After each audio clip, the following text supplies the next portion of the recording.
रणदिवेंचं लिलावातलं घर आपण विकत घ्यायचं आणि त्यांना धक्के मारून घरातून बाहेर काढायचं असं चक्क ऐश्वर्या म्हणालीये।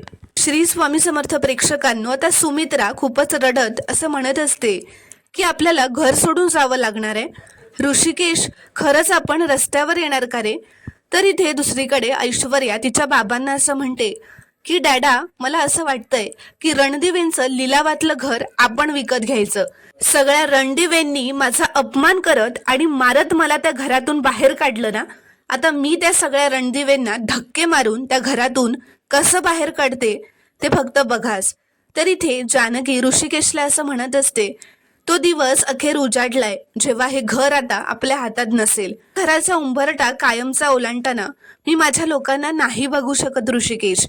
तर ऋषिकेश असं म्हणतो जानकीला की असं काही होणार नाही जानकी, तू हार नको माणूस, आपण यावर काहीतरी मार्ग नक्कीच काढूया। तर प्रेक्षकांनो, आता रणदिवेंचं घर त्यांच्या हातातून कायमच जाणार या धक्क्यामुळे आता जानकी खूपच खचून गेलेली असते। तर प्रेक्षकांनो, पुढील भागात नेमकं काय होणार हे पाहणं खूपच रोमांचक ठरणार आहे।